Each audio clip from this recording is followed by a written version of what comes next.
এখানে আমরা 550 ওয়াটের 4টা সোলার প্যানেল লাগালাম। এই 4টা সোলার প্যানেল দিয়ে আমাদের এক ব্যাটারি সিস্টেমে হাইব্রিড ইনভার্টার থেকে এই আমাদের যে এক গোড়া পানির মোটর চলবে কিনা চলুন দেখে আসি। সরাসরি এখন আমাদের সোলার থেকে আমাদের 800 ওয়াট সামথিং লোড চলতেছে।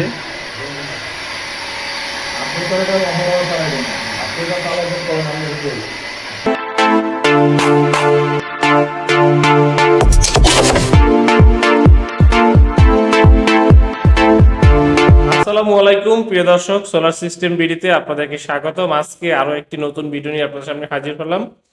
সবাই শুনতেছেন সুজন ভাই, আমার 2 তলা বাড়ি আছে, একটা পানির মোটর আছে, আর আমাদের কিছু লাইট ফ্যান আছে। এটা এক ব্যাটারি সিস্টেমের হাইব্রিড সোলার ইনভার্টার দিয়ে করা যাবে কিনা, বা এরকম কোন ইনভার্টার আসলে আছে কিনা একটু আমাদের যদি পরামর্শ দিতেন ভালো হইতো। তো আজকে যে ভিডিওটা আমরা নিয়ে আসছি এটা কিন্তু এক ব্যাটারি সিস্টেমের একটি হাইব্রিড সোলার ইনভার্টার, আর এই ইনভার্টার থেকে আমরা একটি এক গোড়া পানির মোটর চালাতে পারবো, এবং অনলি এক ব্যাটারি সিস্টেমের হাইব্রিড সোলার ইনভার্টার থেকে, এবং 2.2 কিলো থেকে আমরা আজকে আপনাদেরকে এটা চালিয়ে দেখাবো। তো তার আগে আমি যেটা বলতে চাচ্ছি যে আপনারা যারা জিঙ্কো সোলার প্যানেল যারা ব্যবহার করছেন তারা অবশ্যই আমাদেরকে ফিডব্যাক দিবেন যে কেমন হচ্ছে, কেমন আউটপুট পাচ্ছেন এই প্যানেলগুলোতে। তো আলহামদুলিল্লাহ আমি এই পর্যন্ত যতগুলো প্রজেক্ট আমরা এই জিঙ্কো সোলার দিয়ে করছি সেই ক্ষেত্রে কিন্তু আমরা দেখছি যে আমাদের এখানে কোনো আউটপুট কোনো ঘাটতি হয়নি। ভালো একটা আউটপুট আমরা এখানে জিঙ্কো সোলার থেকে আমরা পাচ্ছিলাম।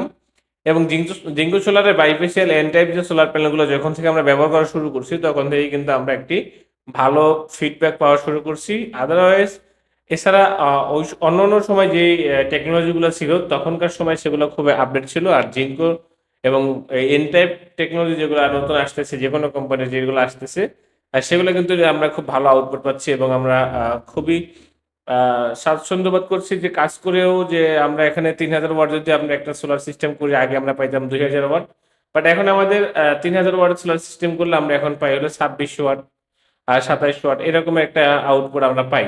তো কারণ আমাদের এখানে দেখা গেছে যে টেকনোলজি ফাস্ট হওয়ার কারণে, টেকনোলজি আপডেট হওয়ার কারণে কিন্তু আমরা এই ধরনের আউটপুটগুলো আমরা পাওয়া শুরু করছি। তো একেকটা প্যানেলের যে আপনার বৈশিষ্ট্য, যে আপনার এখানে সেলগুলো যখন আপনি গুনে নিবেন যে এখানে আসলে এন টাইপ কিনা বা পি টাইপ কিনা।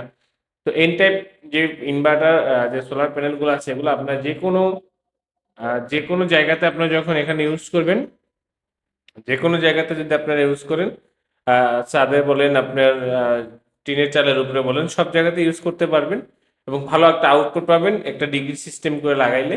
তো আমরা এই সোলার প্যানেলের যে সাইজগুলো সেগুলো আমরা বলে দিচ্ছি। এগুলো হলো 625 ওয়াটের হয়, 585 ওয়াটের হয়, 590 হয়, এবং আপনার 615 ওয়াটের সোলার প্যানেল হয়।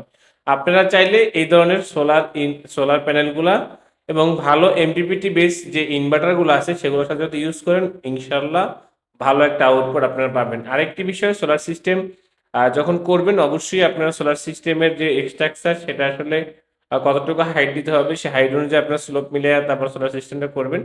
আর এই বাড়ির ছাদে আমরা যে স্ট্রাকচারটা করছি আমরা দেখাচ্ছি, এই পাশে অনেক গাছ ছিল যার কারণে আমাদের এই চিলেকোঠার উপরে করা হয়েছে। তো চিলেকোঠার উপরে কিন্তু আপনারা একদম যদি বড় চিলে করা হয় সেই ক্ষেত্রে আপনি একসাথে 6টাও লাগাইতে পারবেন, আবার একসাথে চাইলে আপনার 4টা বা 5টাও লাগাইতে পারেন।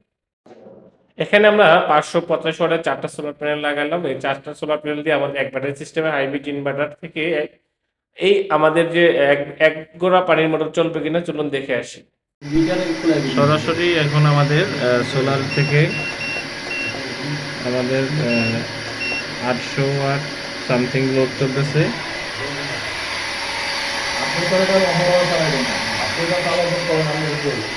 বারোটা থেকে দুইটার ভিতরে করেন না না টাইমটা তো দিতে হবে। ভোল্টের যত তেল আছে ওই সময় চালাইবেন। আমরা তো একটা বেশি টাইম লাগে না, একটা লাগেও না কারেন্ট না দেবো। তো আপনাদেরকে দেখালাম যে আমাদের এই ইনভার্টার থেকে যে আমাদের এক হর্স পাওয়ারের যে পানির মোটরটা, এটা কিন্তু আমরা এক ব্যাটারি সিস্টেমের ইনভার্টার থেকে ইসান পাওয়ারের এটা থেকে আমরা চালিয়ে দেখলাম। তো ইসান পাওয়ারের ইনভার্টারগুলোতে আসলে হেভি লোড নিতে পারে। এটা আপনি 2.2 বলেন, 4 কিলো বলেন, 6 কিলো বলেন, 11 কিলো বলেন, সব ইনভার্টারগুলোতেই কিন্তু আমাদের এই ধরনের লোডগুলো আমরা হেভি লোডগুলো আমরা দিতে পারি, যে আমরা হেভি লোডগুলো দেওয়ার ক্ষেত্রে অনেক ইনভার্টার আছে যেগুলোতে আমরা আসলে ওরকম একটা স্বস্তি পাই না যে আসলে এটাতে হেভি লোডটা দেওয়া যাবে কিনা, এটার মোসপেটটা কেমন হালকা কিনা না, বা ভারী লোড দেওয়া যাবে। তো এরকম যে এখানে আমরা আরেকটা জিনিস যেটা সবচেয়ে বেস্ট এই ব্যাটারি, সেটা হলো লং রানের 30 মাসের ওয়ারেন্টি, 250 এম্পিয়ারের ব্যাটারি ইউজ করা হয়েছে এখানে। এই ব্যাটারিতে যে শক্তিটা, যেমন একটা মোটর চলতে গেলে কিন্তু অনেক শক্তি লাগে ব্যাটারি বা সোলার দিকে চলার জন্য, সেই শক্তিটা কিন্তু আপনাকে সাপোর্ট দিবে এই ব্যাটারি থেকে যদি কখনো আপনার চালাইতে হয়। যার কারণে আমরা এখানে 250 এম্পিয়ার একটি ব্যাটারি এখানে ইউজ করা হয়েছে। লং রানের ব্যাটারিগুলো আমরা এই যাবৎ যতগুলা ব্যাটারি আমরা ইউজ করছি, কোনো ব্যাটারিতে কোনো কমপ্লেইন নাই। বাট আমরা আজ পর্যন্ত আপনাদেরকে এরকমের কোনো রিপেয়ার ব্যাটারিও দেখাইতে পারিনি যে আমরা রিপেয়ার হয়েছে বা আমরা নতুন করে রিপেয়ার করতেছি।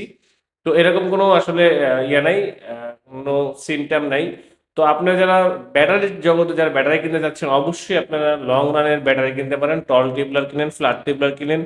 220 আছে আপনার এখানে, 250 আছে, 200 আছে, 180, 150 সব সাইজের ব্যাটারি আছে লং রানের। আপনারা লং রান ব্যাটারিগুলো ইউজ করতে পারেন। প্রিয় দর্শক, যারা এক ব্যাটারি সিস্টেমের সোলার সিস্টেমগুলো যাচ্ছেন তারা জানেন না আসলে কয় টাকা খরচ হচ্ছে, অনেকেই বলেন।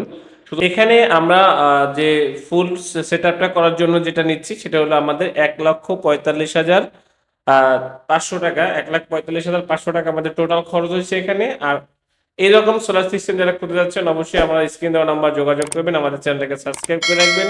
তো প্রিয় দর্শক, আজকে এই পর্যন্ত শেষ করি, নতুন কোনো ভিডিওতে আবার দেখা হবে। আসসালামু আলাইকুম।